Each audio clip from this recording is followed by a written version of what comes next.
આખા ગુજરાતમાં હાલ એક જ વાત થઈ રહી છે કે કયા કયા વિસ્તારોમાં દારૂ અને ડ્રગ્સ મળે છે, કયા વિસ્તારમાં પોલીસ એક્ટિવ થઈ અને ક્યાં એક્શન લેવામાં આવ્યું. પરંતુ હવે આ તમામ ચર્ચાઓની વચ્ચે જિગ્નેશ મેવાણીએ જ્યાંથી અવાજ ઉઠાવ્યો હતો એટલે કે થરાદ, અને એમની સાથે આપણને સતત ગુલાબસિંહ રાજપૂત જોવા મળી રહ્યા હતા. ત્યારે આજે થરાદમાં જિગ્નેશ મેવાણીની એક જનસભા હતી, રેલી હતી, અને આ તમામ બાબતને લઈ અને ગુલાબસિંહ રાજપૂત દ્વારા ફરી એકવાર નિવેદન આપવામાં આવ્યું છે.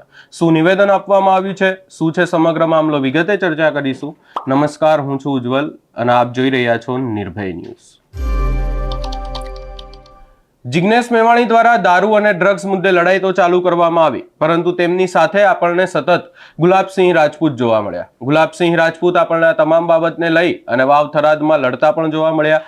નિવેદન પણ એમના દ્વારા કલેક્ટર કચેરીએ આપવામાં આવ્યું હતું. અને હવે આ તમામ બાબતને લઈ અને ફરી એકવાર ગુલાબસિંહ રાજપૂત જિગ્નેશ મેવાણીના સમર્થનમાં આવ્યા છે અને આખી બાબતને લઈ અને પણ વાત કરી છે.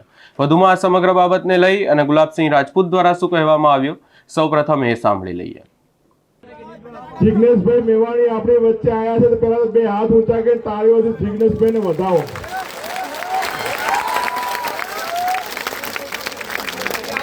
ગઈકાલે વડગામમાં 1000-2000 ના ટોળામાં જે આમ હાથ ઊંચા કરીને જે જતા હતા, તાળીઓ એવી વગાડો છે ગાંધીનગર સુધી સંભળાય કે આ રેલો અહીંયા છે.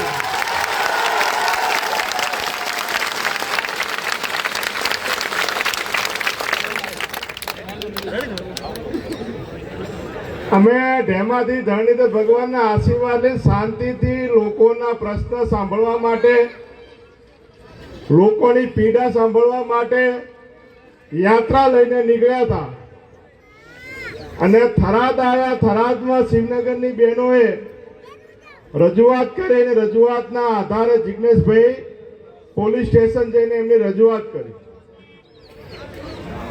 કદાચ જિગ્નેશભાઈના શબ્દ કડવા હશે, પણ એ કડવા શબ્દ આપણા સૌના હિત માટે હતા. કદાચ દારૂનો બંધોણી હશે છૂટી જશે, અમલનો બંધોણી હશે છૂટી જશે, પણ આ ડ્રગ્સનો, દવાનો જો બંધોણી થઈ ગયો તો સમજી લેવાનું ઘરે પૂરું થઈ જવાનું ને છોકરો પૂરો થઈ જવાનું. જે આ ડ્રગ્સના રવાડે ચડ્યા એ ઘર પરિવારમાં દીકરોએ ખોવાનો થાય, દીકરી ખોવાની થાય અને પરિવાર પૂરું સાફ થઈ જાય ત્યાં સુધી છોકરો કે છોકરીઓ પૈસા ઘરમાંથી લૂંટી લૂંટીને ડ્રગ્સના રવાડે ચડતા. પણ આવું થરાદને, આ ગુજરાતને બનાવ્યું કોને? કોને બનાવ્યું આપને પૂછવા માંગુ છું. આ થરાદની અંદર આ ડ્રગ્સ લાવ્યું ક્યાંથી? છેલ્લા 3-4 વર્ષની અંદર બનાસકાંઠાના પોલીસ વડા હોય કે આ થરાદનું જે ભાડે પોલીસ સ્ટેશન આપી દીધું હતું ને 3 વર્ષ માટે, એના પ્રતાપે અહીંયા આપણે ત્યાં ડ્રગ્સ આવ્યું છે.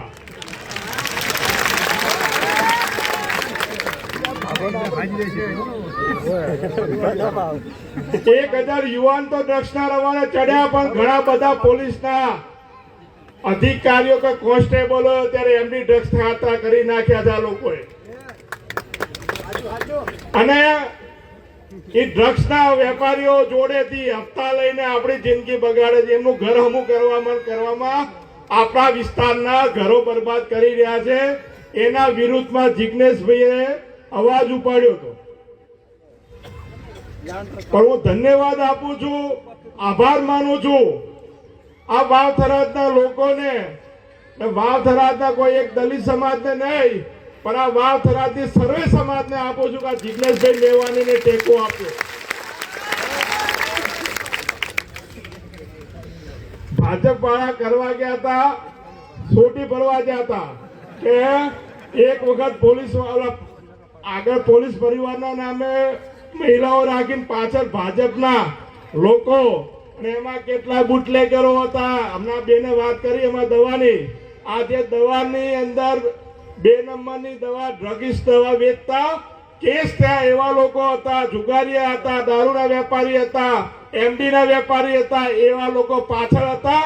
અને માત્ર આગળ પોલીસની મહિલાઓ પરિવારની ખાલી એક નામપાત્ર રાખી હતી અને દબાવવાની કોશિશ કરી, પણ એમને ખબર નથી અમે આ ખોટી હળી કરી પી આ વખતે.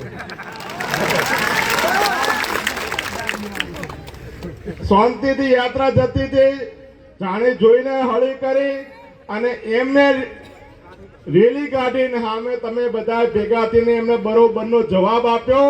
જો જવાબ ના આપ્યો હોત ને તો આ જિજ્ઞેશભાઈ મેવાણીના સામે આખા ગુજરાતની પોલીસ લાવી દોત.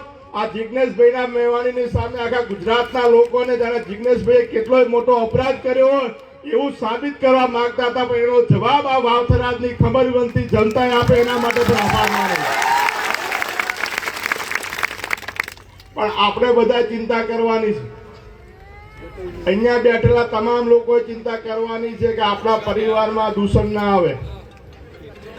આપણા પરિવારમાં ડ્રગ્સનું, એમડીનું, ચરસનું, ગાંજાનું, આ જે દવાની મેડિકલની અંદર જે સિરપો વેચાઈ રહી છે 2 નંબરમાં, જે આ 2 નંબર પોલીસવાળા મિત્રો સાંભળતા હોય એમને પણ વિનંતી કરું છું, આ બેને જે રજૂઆત કરી છે એ રજૂઆતના આધારે તમે આ મેડિકલ સ્ટોરોમાં જે પણ સિરપો વેચાઈ રહી છે, જે પણ ઇન્જેક્શનો વેચાઈ રહ્યા છે, એના માટે પણ કે જિજ્ઞેશભાઈને આવવું ના પડે, તમે કાર્યવાહી કરજો. તમને સૌને વિનંતી પણ કરીએ છીએ.